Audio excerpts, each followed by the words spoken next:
Okay, so just a little bit about my position in life right now.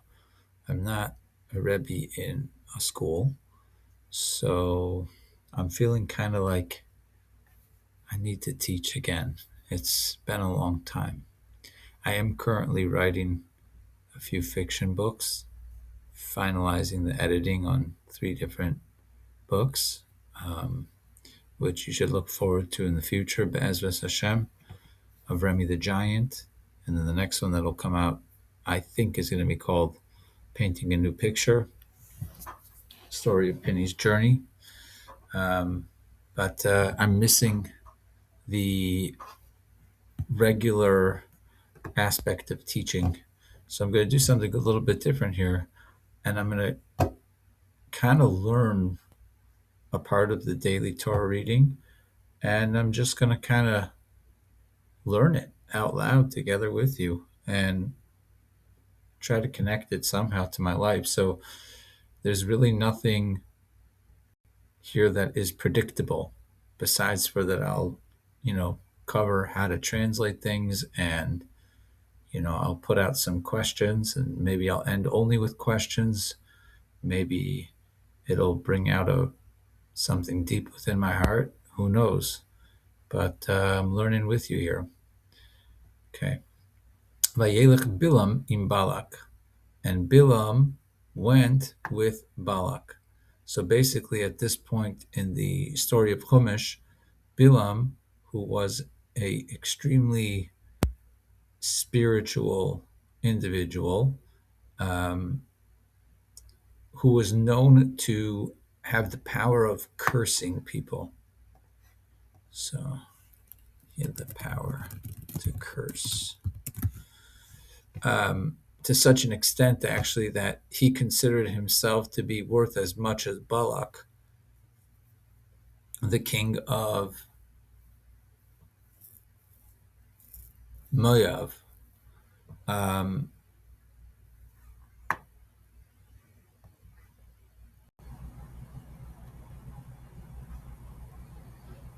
So Bilam, the king of Moab, sorry, Bilam, the king of Moab, Balak, the king of Moab, had hired Bilam to come to him and, in essence, to curse Bnei Yisroel. So let's stop quickly and think about what does it mean to really curse someone, to even believe that there is such a thing as cursing. So some people think of the world as an object that can be manipulated purely with our hands, right? If one nation wants to conquer another nation, the way to conquer that other nation is with physical might or intellectual ingenuity that will ultimately dismantle the enemy to such a point that the enemy will throw up the flag of submission, which, in a certain sense, that's the most observable plane of living existence, right? So you have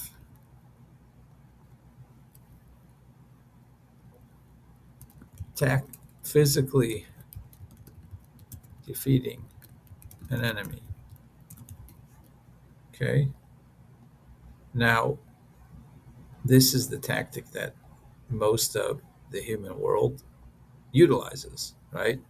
They try to come up with war tactics to beat their enemy, um, or intellectual tactics, let's say, to get another person or some sort of underlying importance to their economy to ultimately physically fall apart so that they can't fight the war, something along those lines. But it's all directly in frame of reference to the physical world itself. Now, underneath that playing field is the field of speech. And some people will believe this is a possibility and some people won't. here the Torah is clearly saying that we as Yidden do believe in it. And at that time period, it was something that was believed in also by the king of Moab, Balak, which is that speech has an impact on the world. Now, in what way? So he's not saying in a way of directly addressing someone else, right? Like one person perhaps could scare another person by threatening them with their words. Um, and one could really perhaps hurt another person's feelings by insulting them in a brutal way, especially, or by speaking badly about them to somebody else. That could really directly hurt the emotions of that person and perhaps even their friends and their family members, um, which is all I think we can all agree is true. But that kind of speech, I believe, falls into the first category. And perhaps that could stop a war from happening. Um, you could scare the enemy to such an extent that they don't even want to deal with you. But here we're talking about something completely different. Balak was looking for a way to defeat Bnei Yisroel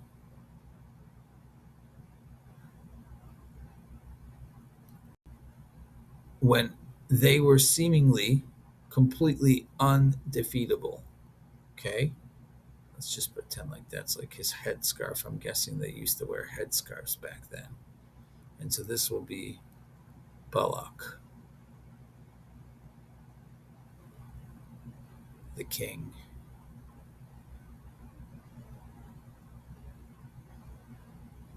So there happens to be in those days a person named Bilam. We'll make Bilam a bit shorter, and we'll give them kind of different colors. Okay, so here's Bilam.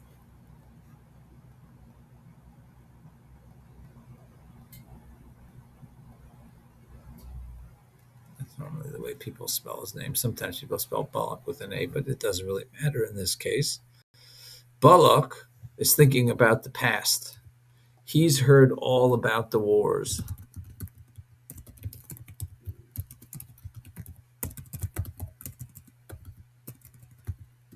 He knows that the countries that were around him that had much stronger much stronger armies, they had giants, were incapable of defeating Bnei Yisrael.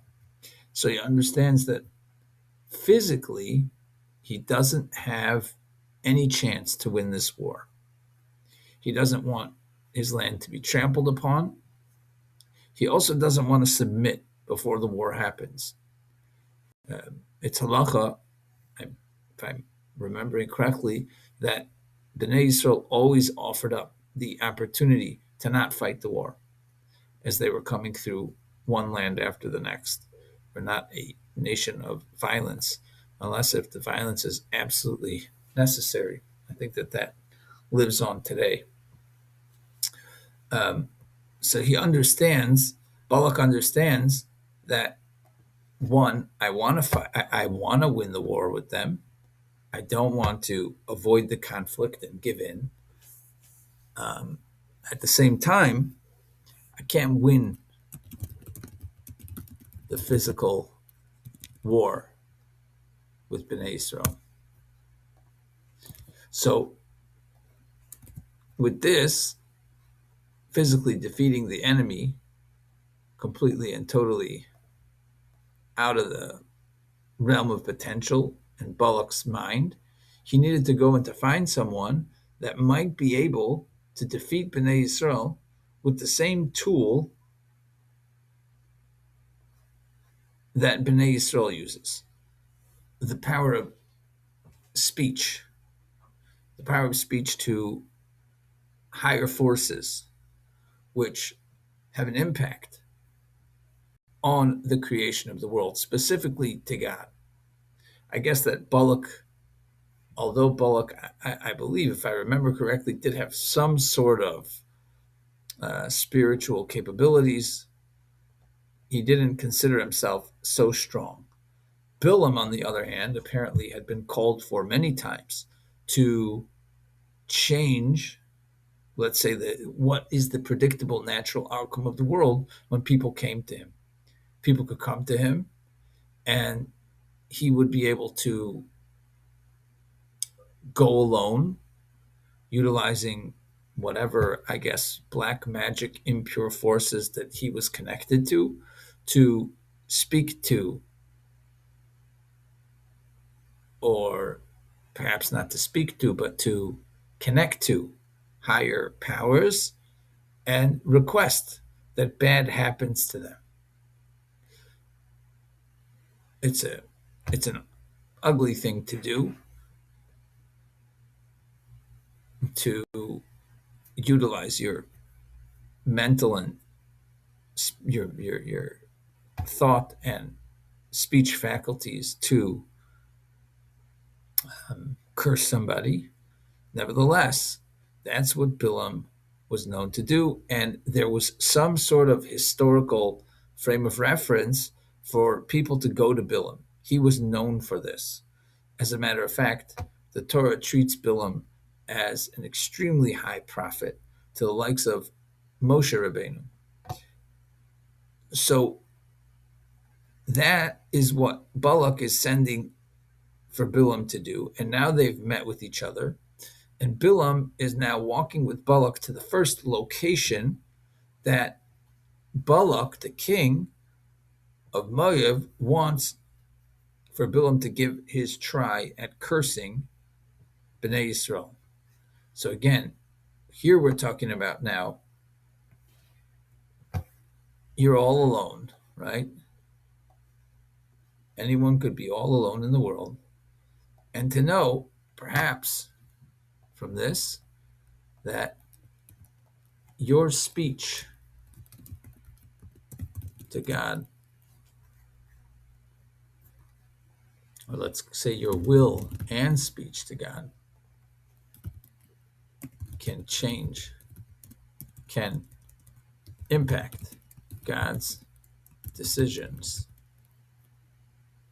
for the course of nature. Bilam is someone that understood this very well, and that's what they were going to him for. All alone, right? Seemingly you would say, what difference can some sound waves make which come out of a person's mouth? Okay, so it does have some tiny incremental molecular impact, perhaps, right? Let's say that you can't argue the fact that everything around it in some sort of a micro way is going to get impacted, right? Like when I'm speaking, the walls are being impacted by the sound waves that are coming off of my mouth, or somehow, some way, even the computer is, but not in a seeable way.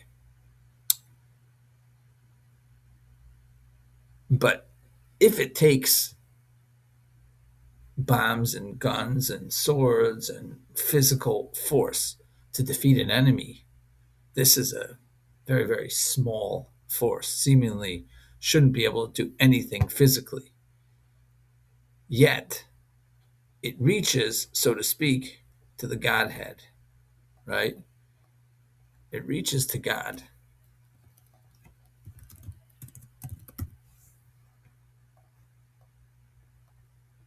And if it reaches to God, God can respond to it in whatever way he so chooses to respond to it. And God is the one that created the heavens and the earth, which means that, perhaps he could listen to this speech and strike a lightning against your enemy. It's the idea of cursing somebody.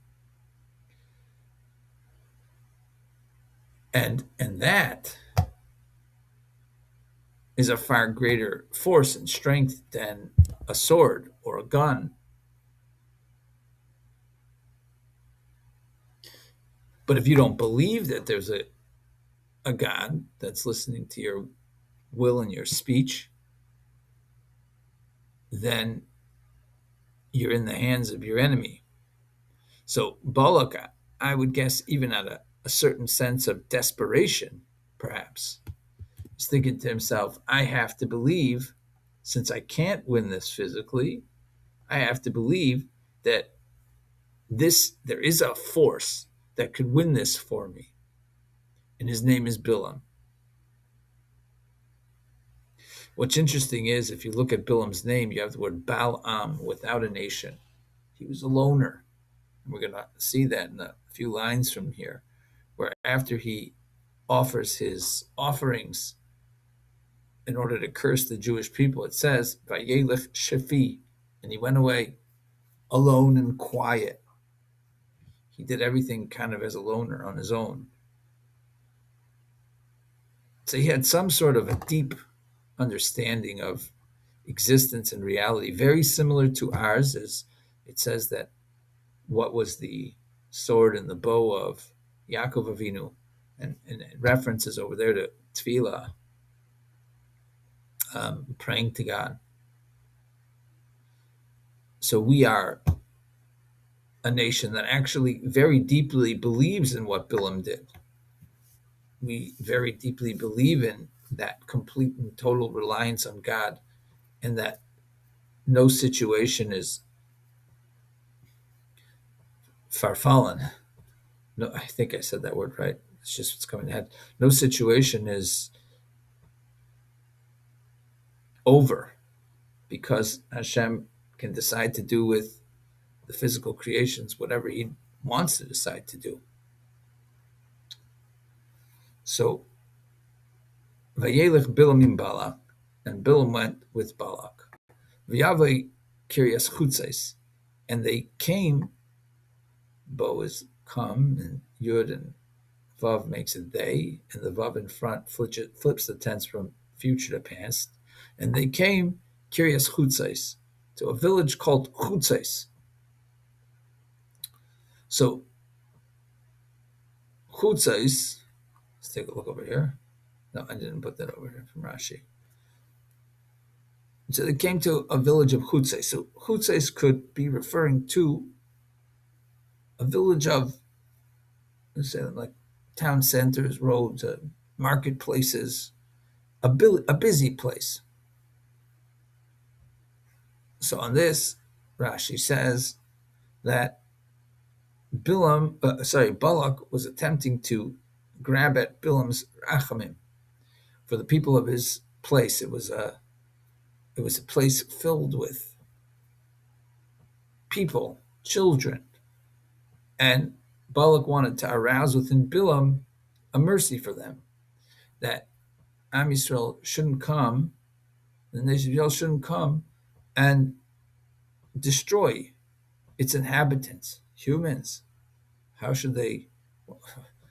You should have mercy for the humans that are here, hoping that kind of emotional heartstring would pull on Bilam and lead Bilam to curse the Jewish people. Another interesting way of looking at this word chutzais from the Vilna Gaon is that it means like outside, like chutz la'aretz, outside of the land of Eretz Yisrael. That he brought Bilam to a place of impurity, just outside of the boundaries physically of Kedusha, allowing for that force to add itself to Bilam's ability to curse Bnei Yisrael. And then it says, V'yizbach Balak bakar v'tzayin, and Balak sacrificed cattle and sheep. V'yishalach leVilam, and he sent for Bilam. V'lesarim asher itai, and for the ministers that were with him.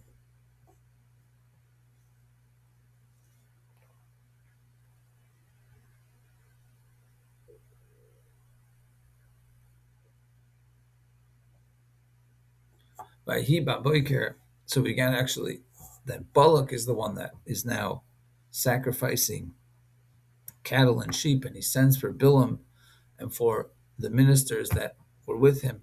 And it was in the morning, Balak as Bilam. Balak took Bilam, and he put up platforms of Baal, which was a type of avodah zarah, and he could see from there the edge of the nation. So wherever he built these platforms, somewhere in or around Kiryas Chutzais, he built platforms, high places of Baal, specific to a particular type of idol worship. And from there, they were able to see the edge of the nation, part of Bnei Yisroel. And then, Vayomer Bilam al Balak, Bilam then said to Balak, Bnei li bazeh, build for me with this, Shiva mizbachos, 7 mizbeach, 7 altars, V'hachin li bazeh, and prepare for me with this, Shiva farim, 7 cows, B'shiva elim, and 7 sheep. V'yas Balak asher diber Bilam, and Balak did just like Bilam spoke. He built those 7 mizbeachs, those 7 altars. Balak Bilam par mizbeach. And then Balak and Bilam, I guess you would say together, this is in unity, lifted up. They created ascent offerings where you put the whole thing up in smoke to Hashem, to God, or to their God, to Baal, a cow and a ram on the altar. Now, what this intends to say, I believe, is on each one of the altars, there was placed a cow and a ram. Then Vayomer Bilam the Balak, and then Bilam said to Balak, Hisyatsev alalesecha, stand yourself upon your ascent offering, meaning stay here. You stay here by your offering, perhaps praying or whatever it is that one would do with the service of the Baal. Ve'elcha, and Bilam says, and I will go. Ulai yikare Hashem likrasi. Perhaps Hashem will happen to call me. U'devar ma yar'eni, and he will show something to me. V'higadeti loch, and I will tell to you. Vayelech shifi, and then he went alone and with shtika, with silence. That's what Rashi says. So there's this kind of like loud, noisy situation, right? Come with me to Kiryas Chutzais, to this place where you're going to see all these women and children and men, and hopefully you'll have mercy for them. And then Balak take care of his side of things, and he offers an offering to his God. Then in the morning, Balak takes Bilam and he builds these platforms, and these platforms of the Baal, and he sees from there the edge of the nation. It's possible now for him to actually see the nation which he's cursing. And then Bilam tries to kind of like create that spiritual situation for cursing, and he says, let's build 7 mizbeachs, and we'll put on each one of them a cow and a ram. Balak does exactly what he says. They go ahead and they actually place a bull and a ram on each one of these altars, and they burn its bodies and its flesh, etc., up to their God. Again, trying to elicit a certain mercy before the actual speaking to God and trying to curse Bnei Yisrael. And then Bilam says to Balak, stand here by these ascent offerings of yours, and now I'm going to go, and hopefully God will happen upon me and will call to me, and what he'll show me, I'll tell to you. So he wasn't going to go into this state of prophecy together in the presence of Balak. He would only do it alone and in silence. He walked away from the king. Then Vayikar Elikim el Bilam. Then God did happen to Bilam, did happen upon Bilam. Vayomer Lav, and he said to him, Es Shivas HaMizbechois Arachti, the 7 altars I set up.